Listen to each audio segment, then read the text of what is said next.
تو نماز کے مفسدات کا بیان ہے، اور میں نے آپ کو عرض کیا تھا کہ شرطیں پوری کرنے کی چیز ہیں، کرنی ہی ہوں گی ورنہ نماز نہیں ہوگی۔ فرائض پورے کرنے ہوں گے، یہ دو کرنے والی چیزیں ہیں، شرائط اور فرائض، اور پھر کسی فاسد کرنے والی چیز کو باہر سے اندر آنے نہیں دینا ہے نماز کے، ورنہ نماز فاسد ہو جائے گی۔ تو اس میں سب سے پہلی چیز میں نے آپ کی خدمت میں ذکر کی تھی کہ کلام کرنا نماز کو فاسد کر دیتا ہے، اور آپ کو یہ بھی بتایا تھا کہ پہلے ہجرت حبشہ سے پہلے نماز میں باتیں ہوتی تھیں، جائز تھا، پھر منع کر دیا گیا۔ تو آپ کے ذہن میں سوال آئے گا کہ بھئی ہم کہاں باتیں کرتے ہیں؟ تو کلام چاہے با آواز کلام، آواز سے کلام، دل ہی دل میں بول رہا ہے تو اس سے کچھ بھی نہیں ہوتا۔ آواز کے ساتھ کلام چاہے زیادہ ہو یا کم، وہ نماز کو فاسد کر دے گا۔ اب کم سے مراد کیا ہے کہ 2 حروف نکل گئے اف، تو یہ کلام میں شمار ہوگا، اور اس طرح کی چیزیں ہم کر جاتے ہیں۔ تو اس لیے کوئی بھی جب نماز ادا کریں تو کوئی لفظ ایسا، نبی کریم نے فرمایا کہ قرآن نماز تو قرات ہے یا تکبیر ہے یا تسبیح ہے، ان تینوں کے علاوہ کچھ بھی نہیں ہے۔ نماز ان 3 چیزوں کا نام ہے، تو ان 3 چیزوں کے علاوہ کچھ بھی بولیں گے تو پھر نماز بے مسئلہ ہوگا۔ تو اب اس میں سب سے پہلی چیز آپ کو بتائی تھی کہ کلام فاسد کر دیتا ہے، اور کون سا کلام؟ کہ جب آپ نے قاعدہ اخیرہ کے بعد تشہد کی مقدار آپ بیٹھ گئے، اس سے پہلے اگر یہ کلام پایا گیا ہے تو وہ نماز کو فاسد کر دے گا۔ تشہد کے بعد اگر پایا گیا ہے تو پھر وہ نماز ہو گئی آپ کی، لیکن مکروہ تحریمی ہوئی زندگی میں اسے کبھی بھی دہرانا پڑے گا، کیونکہ تشہد کے بعد نماز کمپلیٹ ہو جاتی ہے۔ تو نماز ہوگی اور مفسد آئے گا تب وہ نماز فاسد ہوگی۔ باآواز ہو، قلیل و کثیر کا کوئی اس میں مسئلہ نہیں، چاہے غلطی سے کہنا کچھ چاہ رہا تھا اور نکل کچھ گیا، قرآن پڑھنا چاہ رہا تھا اور کوئی اور لفظ نکل گیا، نماز فاسد ہو جائے گی۔ اب وہ معلوم نہ ہو تو وہ لفظ تو نکل گیا، لیکن پھر بھی سورہ فاتحہ پڑھے چلے جا رہا ہے، بھئی دوبارہ نیت باندھو، کیونکہ وہ لفظ جو آپ کی زبان سے کلام کی صورت میں نکل گیا اس نے نماز کو توڑ دیا ہے۔ اب دوبارہ تحریمہ باندھیں اور پھر نماز کو پڑھنا ہوگا۔ تو اس لیے چاہے یہ جان بوجھ کر کلام ہو جائے، اس طرح کے کلمات نکل جائیں، حروف وغیرہ، اور 2 حروف مل جائیں گے تو کلام بن جائے گا۔ سہون ہو، خطان ہو، یا کسی نے مجبور بھی کیا ہو تب بھی نماز تو فاسد ہو جائے گی، اگرچہ وہ گناہگار نہیں ہوگا۔ کوئی کہے مجھے پتہ ہی نہیں تھا اس سے نماز فاسد ہو جاتی ہے، تو یہ لا علمی عذر نہیں ہوتی ہے، یہ جاننا ہوگا، سمجھنا ہوگا۔ یہ تو سب کہنے لگ جائیں گے ہمیں پتہ نہیں تھا، تو پتہ نہیں تھا تو آپ پولیس والا چھوڑ دیتا ہے کہ وہ کوئی قانون کی خلاف ورزی کریں اور وہ پکڑ لے؟ ہم کہے بھئی مجھے پتہ نہیں تھا یہ قانون ہے۔ آپ کو پہلے جاننا چاہیے تھا، جس ریاست میں رہتے ہیں آپ کو اس کے ضروری قوانین جاننے ہوں گے۔ اگر آپ نہیں جانیں گے اور پھر پکڑے جائیں گے تو چھوٹیں گے نہیں اس بنا پر کہ مجھے پتہ نہیں تھا۔ تو یہ لا علمی اس سلسلے میں عذر نہیں ہوتی ہے۔ پھر ہم نماز کو صحیح کرنے کے لیے لقمہ دیتے ہیں، بعض اوقات امام صاحب بھول جاتے ہیں، یہ بھی کلام ہوتا ہے۔ یعنی ہم سبحان اللہ کہتے ہیں، اللہ اکبر کہتے ہیں، تو بظاہر تو یہ سبحان اللہ اور اللہ اکبر کہہ رہے ہیں، لیکن ہم امام صاحب کو یہ کہہ رہے ہیں اپنی زبان میں کہ امام صاحب آپ غلطی کر رہے ہو، ٹھیک کر لو، تو یہ پورا کلام بنتا ہے۔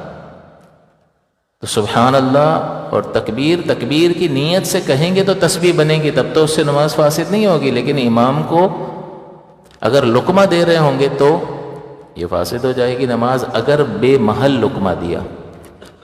جیسے قاعدہ میں نے آپ بتایا تھا، تشہد میں امام صاحب کو پہلے قاعدے میں بیٹھنا تھا، امام صاحب نہیں بیٹھے، کھڑے ہو گئے۔ وہ کھڑے ہونے کے بعد مقتدی بتا رہا ہے سبحان اللہ، اب تو سجدہ صاحب واجب ہو گیا، اب ان کو بیٹھنے کی اجازت نہیں ہے۔ اگر وہ بیٹھنے کے قریب ہونا، اٹھنے لگیں اور آپ کو اندر یہ تو اٹھ رہے ہیں، آپ فوراً کہہ دو، تو آپ نے برمحل صحیح موقع پر امام صاحب کو بتا دیا، اور یہ واجب ہوتا ہے ہر نمازی پر۔ لیکن یہاں نمازی سو رہا ہوتا ہے بیچارہ، وہ تو سلام پھیرتے ہیں تو پھر پتہ چلتا اچھا ختم ہو گئی، تو اس کو بر وقت سجدہ صاحب واجب ہونے سے پہلے کرنا چاہیے تھا۔ اب امام صاحب کھڑے ہو گئے، سجدہ صاحب واجب ہو گیا، اب بتانے کا کیا فائدہ؟ تو اب بے محل اس نے بات یہ لقمہ دیا ہے، لہٰذا بے محل کلام کیا ہے، اور اس سے اس کی نماز فاسد ہو جائے گی۔ اور اگر امام نے کھڑے کھڑے اس کا لقمہ لے لیا اور اس کے کہنے پہ بیٹھ گیا امام، تو امام کی بھی فاسد ہو جائے گی، اور پھر ظاہر ہے کہ امام کی نماز فاسد ہو گئی تو پیچھے سب کی گئی۔ تو آپ کے ذہن میں یہ خیال آ رہا ہوگا کہ کوئی بات نہیں، اگر چلی گئی تو دوبارہ نیت باندھ لیں گے، یہ پتہ ہوگا تو کریں گے نا وہ بیٹھا کیوں ہے؟ وہ تو صحیح سمجھ رہا ہے کہ میں صحیح کر رہا ہوں، تو کبھی بھی پتہ نہیں چلے گا کہ نماز فاسد ہو گئی ہے۔ تو علم حاصل ہوگا تو پتہ چلے گا نا فاسد ہو گئی ہے۔ اور دوسری بات یہ کہ اگر آخری وقت چل رہا ہوگا تو آخری لمحے اللہ اکبر کہا اور اب اگلی نماز کے ٹائم میں داخل ہو گیا، تو اب تو اس کو صحیح طریقے سے پورا کرنا ہے، کوئی گڑبڑ نہیں ہونی چاہیے، ورنہ اب آپ کے پاس اللہ اکبر کہنے کا بھی ٹائم نہیں ہے تو وہ آپ کی نماز قضا ہو جائے گی۔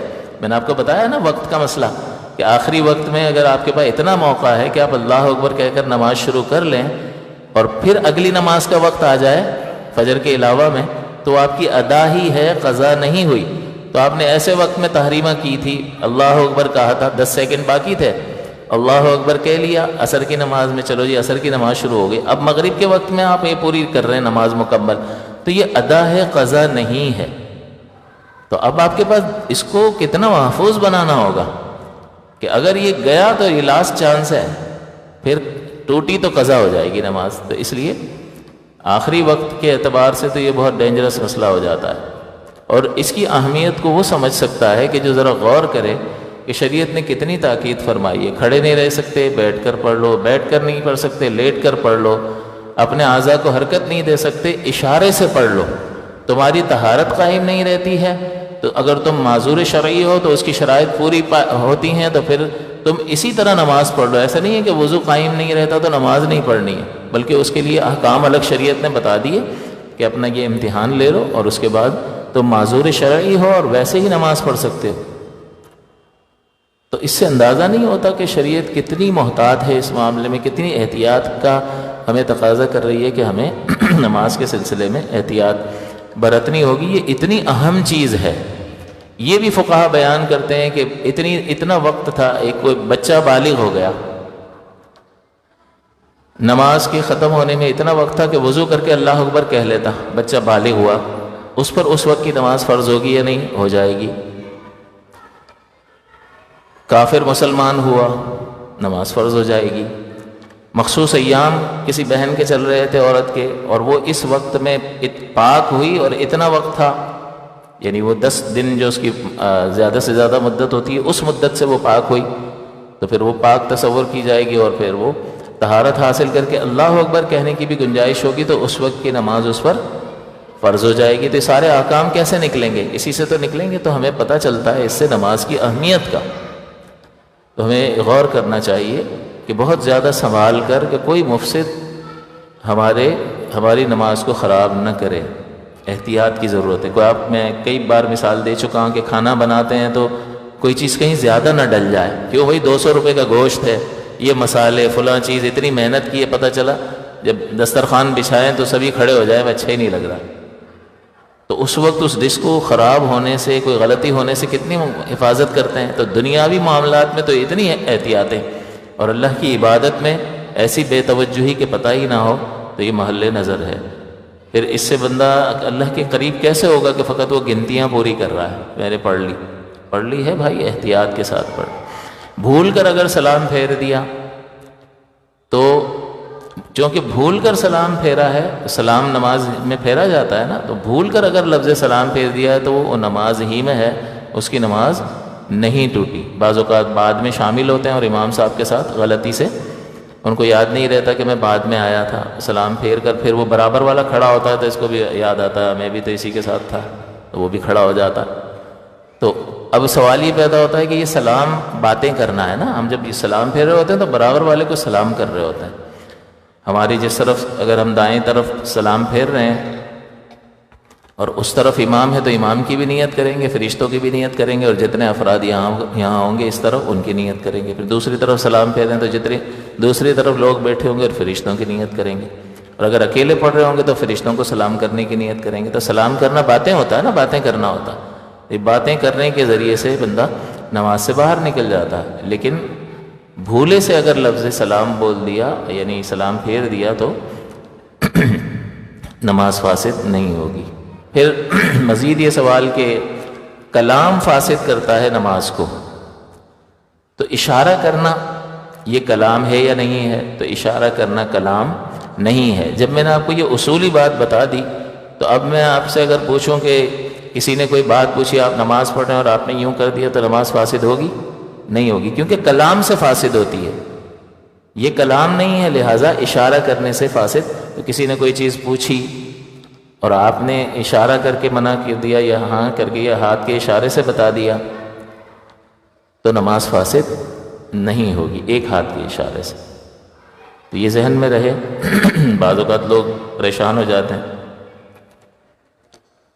کوئی چیز مانگی، کوئی چیز پوچھی اور اس نے اشارے سے، کسی نے سلام کر دیا تو اشارے سے جواب دے دیا، تو اس سے نماز فاسد نہیں ہوتی، لیکن ایسا کرنا نہیں چاہیے، یہ مکروہ ہے، کیونکہ ہر وہ چیز جو توجہ کو ختم کرے گی اللہ کی طرف سے وہ مکروہ ہوگی، کیونکہ اس وقت وہ اللہ کی طرف متوجہ ہے نا۔ اب کوئی اور چیز اسے اپنی طرف سے پھیر رہی ہے تو اتنی کیا اہم چیز ہے، تو اس لیے وہ ہاں یہ کہ ایسی کوئی چیز کہ اس کو نقصان پہنچ جائے، کوئی جانور آ گیا جو تکلیف پہنچائے گا، سانپ آ گیا وغیرہ وغیرہ، بچھو آ گیا، آگ لگ گئی، تو اس طرح اپنی جان بچانے کے لیے تو اس کو حکم ہے کہ وہ نماز توڑ دے گا اور وہ اپنے آپ کو اس سے بچائے گا، لیکن اس کے علاوہ جو ہے وہ احتیاط کرنی ہوگی۔